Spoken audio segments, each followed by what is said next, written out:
Toute l'actualité de votre région, c'est tout de suite. Bienvenue si vous nous rejoignez. Et on ce mardi, eh bien, c'est une première au CHRU de Lille. Un patient a été opéré de l'aorte sans anesthésie générale. Il a tout simplement été hypnotisé. L'opération s'est déroulée la semaine dernière à l'Institut Cœur-Poumon sur un homme de 88 ans qui a subi un remplacement de la valve aortique. Pour ce faire, c'est une infirmière spécialement formée à l'hypnose qui l'a accompagné et grâce à l'hypnose conversationnelle, le patient s'est donc laissé aller à la discussion pendant l'opération. Il est revenu sur ses voyages ou encore sur ses passions. Cette méthode tend à se développer au CHRU de Lille car elle limite l'utilisation de produits anesthésiants qui ne sont pas sans risque, surtout chez les personnes âgées. Arnaud Sudre est le chef du service chirurgie interventionnelle au CHU de Lille. D'habitude, ces gens-là ont 3 à 4 médications en perfusion, des anxiolytiques, des antalgiques, des analgésiques, tout ça qui peuvent perturber un petit peu le patient qui en plus souvent est âgé, puisque en général on s'adresse à une population plus âgée, et donc en s'affranchissant de ces médications qui potentiellement peut un peu perturber le patient âgé, on espère, et c'est ce qu'on a eu, avoir des suites beaucoup plus simples, plus rapides et des sorties plus rapides, et donc c'est gagnant-gagnant. Et avec l'hypnose, comme on n'a aucune médication qui peuvent perturber le patient, évidemment, l'idée c'est que les patients sortent plus vite, qu'ils soient plus autonomes tout de suite, et qu'ils rentrent chez eux. En l'occurrence, le patient est rentré chez lui 3 jours après et a repris sa vie normale 3 jours après. À condition d'être réceptif à l'hypnose, cette méthode s'avère aussi efficace que l'anesthésie. Le patient a pu rentrer chez lui au bout de 3 jours. Explication d'Hélène Sergent, infirmière formée à l'hypnose, au micro de Lucille Berthe-Constant et Margot Sailly. Je suis donc allée voir le patient la veille. Je me suis présentée, nous avons un peu expliqué et pris surtout note de ce que le patient aimait, dans quelle atmosphère il évoluait, ce qu'il a effectué dans sa vie, ce qu'il aimait et où il aimait se réfugier, s'évader quand il souhaitait être dans des endroits qu'il aimait, des endroits sécurisants pour lui, des états de bien-être, voilà. Et une fois ces petites choses récoltées, ces informations récoltées, auprès de sa famille, de lui-même, c'était vraiment une discussion ouverte, ça nous a permis, avec le patient, de créer un lien.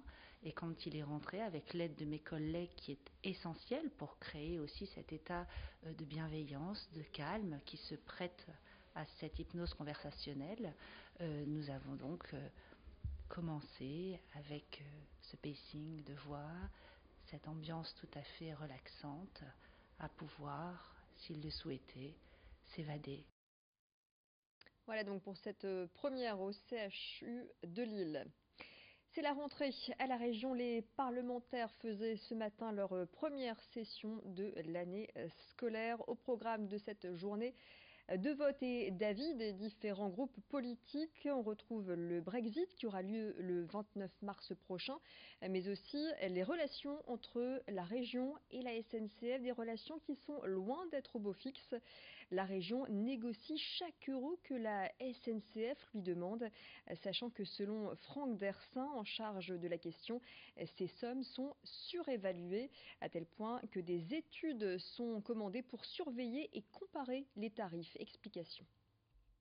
On vit ensemble, même si on va ouvrir à la concurrence, on va laisser au moins 85% du trafic à la SNCF demain. Donc voilà, on va continuer à travailler très majoritairement avec la SNCF demain, mais nous ne travaillerons plus dans les mêmes conditions. C'est-à-dire que nous n'accepterons plus de payer de manière injustifiée des factures qui n'ont aucun sens et qui sont 25 à 30% plus chères que si on passait par un privé. Les études de régénération des voies, par exemple celle sur Abbeville, le Tréport, on sait, ils ont annoncé des prix qui selon nous sont 30% supérieurs à ce que l'on pense. Donc on va faire notre propre étude. Alors vous allez dire, ah ouais, mais vous allez dépenser de l'argent. Ben oui, on dépense de l'argent pour faire des études, pour contrôler les études de la SNCF. Mais les sommes d'argent, la différence est telle que finalement, même en dépensant dans une étude, on gagne de l'argent parce que ce sont des millions d'euros qu'on économise à chaque fois.